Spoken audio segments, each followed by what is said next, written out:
Beyond the Gates spoilers tease that Chelsea falls into danger the moment Allison makes her move, drawing her into a situation far more elaborate than a simple act of obsession. What begins as a twisted act of affection quickly spirals into a psychological battlefield where power, fear, and misplaced devotion converge. Allison, with her carefully plotted intentions, kidnaps Chelsea and whisks her away to an isolated location, believing this moment would bind them forever. But what she imagines as romantic quickly mutates into something darker. The setting itself, an abandoned villa far from town, surrounded by overgrown fields and the hum of cicadas, becomes a character in its own right, suffocating in its silence and distance. Allison decorates a dinner table with candles, fine glasses of wine, and the smell of roses scattered across the floor, as though she were crafting a fantasy for two. Yet beneath the beauty lies menace, because Chelsea is not there by choice. Every flicker of candlelight becomes a reminder of captivity rather than warmth. From the first breath Chelsea takes in that room,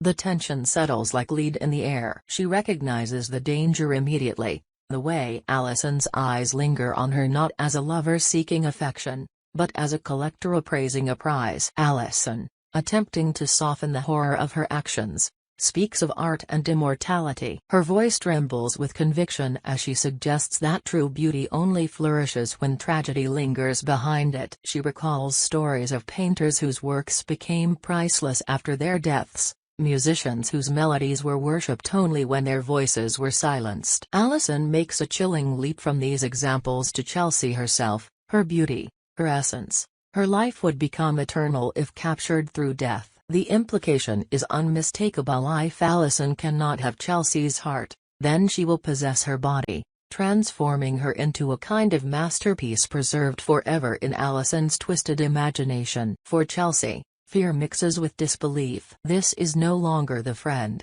the confidant, or the admirer she once knew. This is someone consumed by obsession, someone whose love has warped into a prison. She struggles against the ropes binding her wrists, the rough fibers digging into her skin. Every attempt at reason is met with Allison's unsettling calm. Chelsea pleads, her voice sharp with desperation, but Allison silences her with tender gestures that feel more sinister than brushing hair from her face, offering her a sip of water, whispering promises of eternal togetherness. The clash between care and cruelty gnaws at Chelsea's spirit, leaving her uncertain of how far Allison will go. Meanwhile, outside this secluded nightmare, Allison's scheme unfolds in the digital shadows. She crafts a new online identity, carefully curating posts and updates that suggest Chelsea is simply away on a retreat, a spontaneous escape from the noise of her family's expectations. Allison posts photographs stolen from Chelsea's past travels,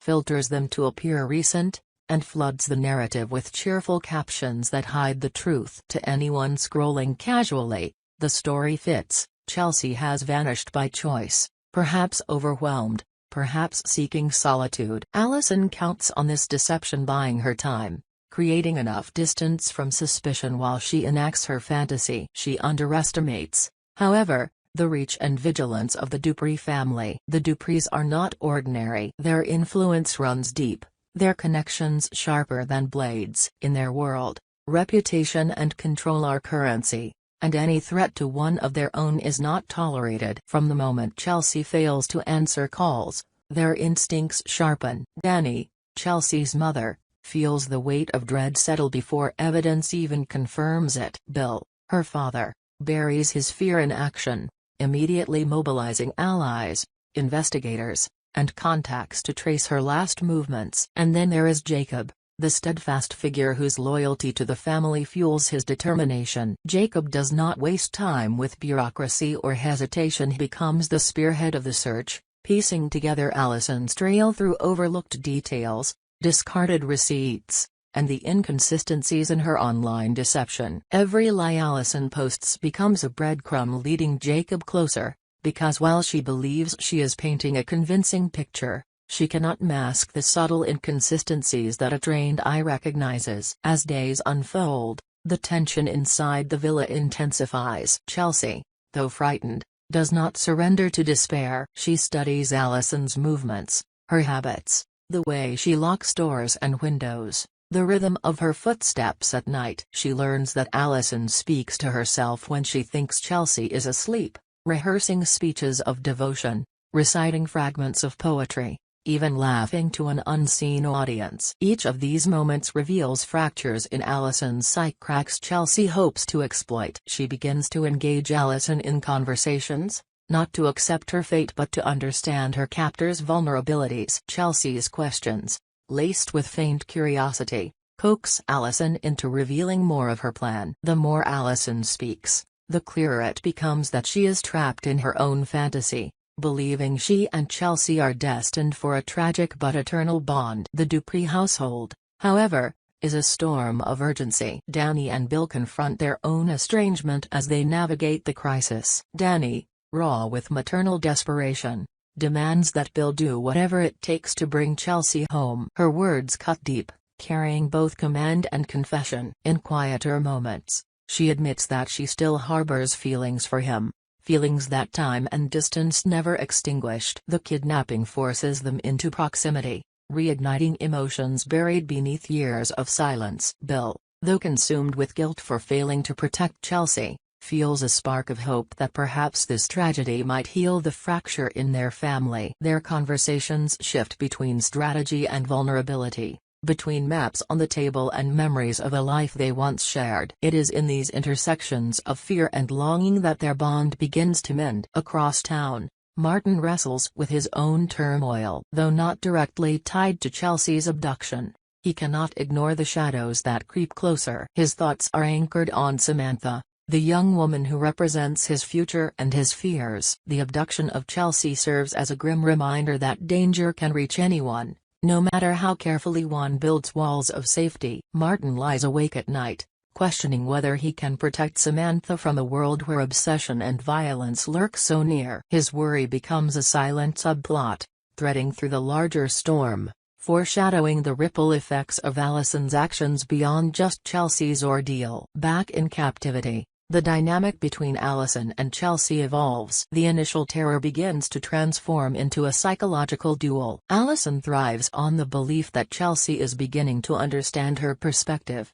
mistaking moments of forced compliance as signs of affection. Chelsea, however, is strategically weaving a facade, nodding at Allison's ramblings, accepting gestures of supposed kindness, and concealing her resistance behind a mask of submission. This act buys her moments of freedom, small allowances where Allison loosens her guard. Chelsea uses these moments to memorize the layout of the villa, the location of doors, the distance to the nearest window, the way the locks function. Her mind becomes a map of possibilities, though every attempt at escape is weighed against the risk of Allison's unpredictable rage. Allison's fixation deepens with every passing day. She prepares elaborate dinners that Chelsea barely touches, plays records of old love songs, and dresses in gowns she claims are meant for their special union. Yet beneath the theatrics, cracks in her control surface. Her temper flares when Chelsea hesitates to respond to endearments.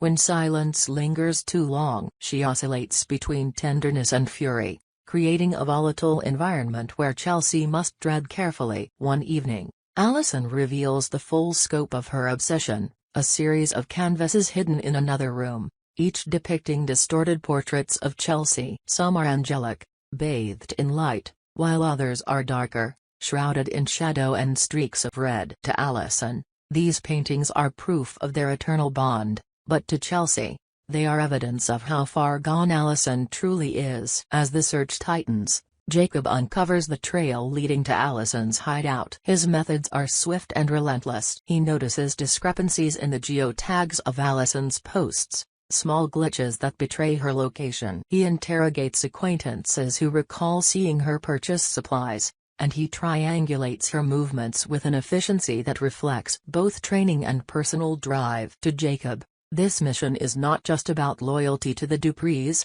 it is about preventing a tragedy before it solidifies into permanence. His sense of urgency grows when he realizes Allison's intentions are not simply to hold Chelsea but to transform her into something unrecognizable, a possession rather than a person. Meanwhile, Danny and Bill find themselves waiting for updates. Danny's plea for Bill to do whatever it takes echoes in every phone call, every hushed conversation. Bill, hardened by determination, reassures her with quiet confidence, though he knows the danger is escalating with each passing hour. The tension between them becomes almost unbearable, yet it binds them together, forcing them to confront not only the immediate crisis but also the unresolved emotions that linger between them. Their grief and longing intertwine, creating a fragile unity that may either shatter or strengthen when Chelsea returns. Inside the villa, the climax of Allison's delusion begins to take shape. She dresses Chelsea in white, proclaiming it a symbol of purity and eternal love. She speaks of a union beyond the gates of life itself, a merging of souls that will transcend mortality. Chelsea, her heart pounding, recognizes this as the moment when words may turn into irreversible action. She knows Allison's patience is unraveling, that the performance of romance is slipping toward violence. Every second becomes a calculation. Should she attempt to escape now, or wait for the sound of Jacob's arrival, if he is indeed close? Her body trembles with anticipation, torn between hope and dread. The storm outside builds, both literal and metaphorical. Rain lashes against the windows, and the world itself seems to mirror the chaos within the villa. Allison lights more candles, her eyes wild with devotion, her voice rising with declarations of eternal love. Chelsea feels the walls closing in, every flame casting shadows that blur the line between reality and nightmare. The air is charged with inevitability,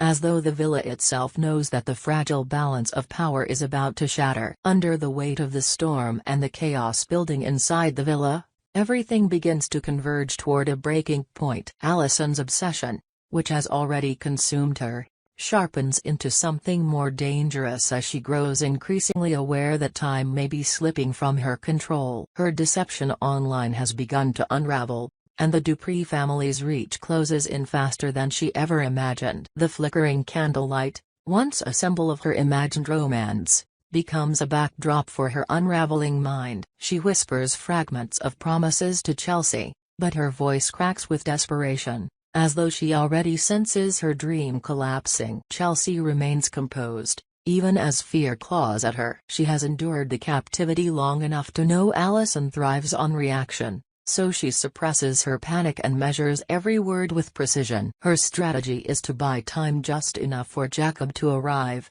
just enough for the faint hope of rescue to materialize. Each nod, each carefully placed phrase of feigned sympathy keeps Allison distracted, though the tension in the room makes every second feel like an eternity. Outside, Jacob advances with a precision that speaks to both training and urgency. He has narrowed down Allison's location through a pattern of mistakes she made, small cracks in her careful facade that only someone determined enough could notice. The Duprees have backed him fully, not only with resources but with the kind of unspoken authority that ensures doors open and questions are silenced. For Jacob, failure is not an option. The family expects results, and Chelsea's safety is the only acceptable outcome. His pace quickens as the villa looms closer, a shadowed silhouette against the storm. Within the Dupree household, Danny and Bill cling to updates like lifelines. Danny's words to Bill that he must do whatever it takes still hang between them,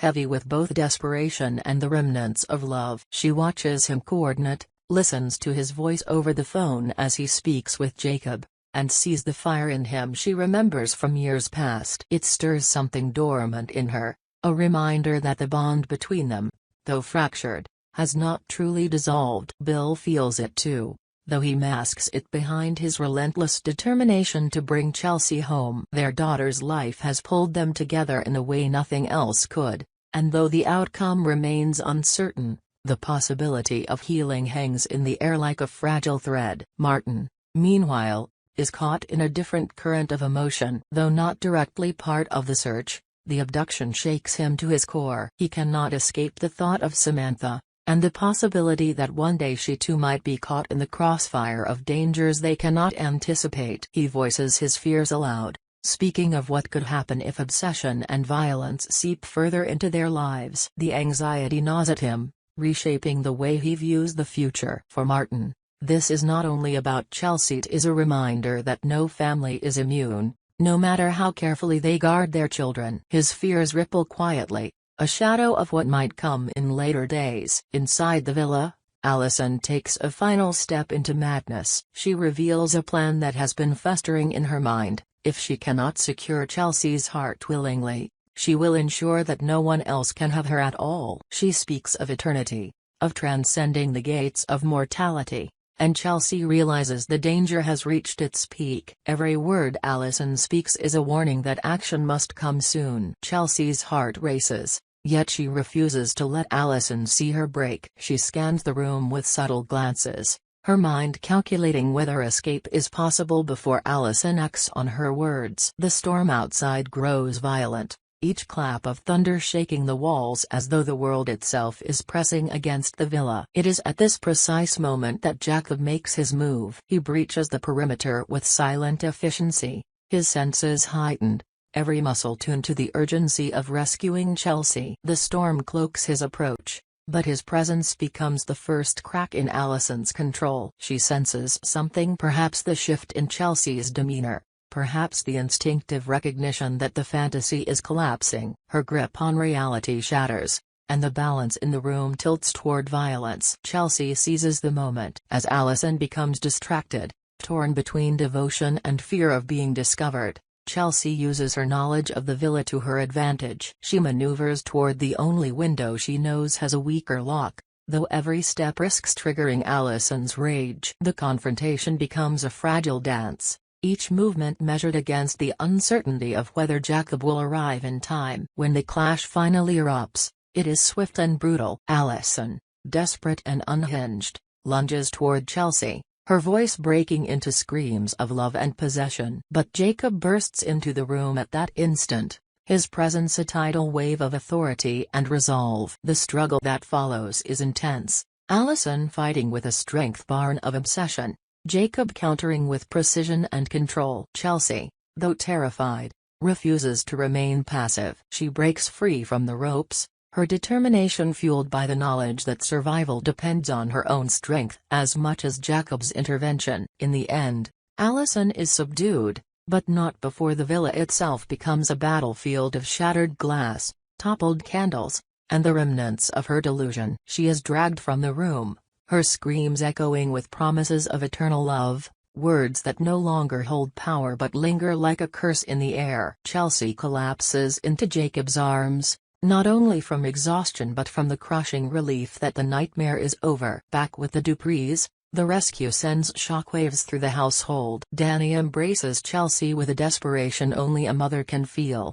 tears streaming down her face as she holds her daughter tight. Bill stands beside them, his relief mingling with pride in Jacob's success and gratitude that his daughter is alive. For a fleeting moment, the fractures in the family heal, replaced by unity forged in crisis. Danny's confession of lingering feelings toward Bill finds quiet affirmation in the way they stand together, no longer divided by the past but bound by the ordeal they have survived. Yet, the aftermath is not without scars. Chelsea carries with her the memory of Allison's obsession, the haunting images of the paintings, the sound of whispered promises in the dark. She struggles to reconcile the reality of nearly becoming a possession rather than a person. Her journey forward will not be simple, for survival brings its own weight. Danny and Bill too must navigate the fragile path of rebuilding, not only for Chelsea's sake but for their own. Their rekindled closeness hints at a possible future together, though uncertainty still lingers like a shadow. Martin's fears intensify after the ordeal. Witnessing the danger that befell Chelsea convinces him that Samantha could one day face something similar. His protectiveness grows into vigilance, and his voice becomes one of caution within the family. He reminds them constantly of the threats that exist, the dangers that lie beyond the gates of their world. His anxiety may seem excessive, but it carries a truth none can deny. Allison was not the first to be consumed by obsession, and she will not be the last. As for Allison, her fate is sealed by the Dupree's reach. The family ensures she faces punishment not only for the crimes she committed but for daring to target one of their own. There is no redemption in her path, no chance for her delusions to flourish further. Her downfall is swift, decisive, and unyielding, a testament to the power the Duprees wield when their unity is tested. Yet even in victory, the ordeal leaves behind questions. What drove Allison so far into madness? What does it mean for a family when their safety can be so easily breached? And what future awaits Chelsea, who has survived captivity but now must learn to live with the weight of it? The Duprees emerge stronger, their unity reaffirmed, but the scars remain reminders of how fragile love and safety can be when obsession turns to violence. The storm eventually clears, the villa abandoned and silent once more, but the echoes of what happened within its walls will linger for everyone touched by the ordeal. Chelsea steps into the future with resilience forged in fire. Danny and Bill move forward with the possibility of renewal. Jacob remains the unwavering protector. Martin carries the burden of caution for Samantha, and Allison fades into obscurity, a cautionary figure of love gone wrong. The gates have closed on this chapter, but what lies beyond them remains uncertain, filled with both promise and the haunting memory of what nearly was lost.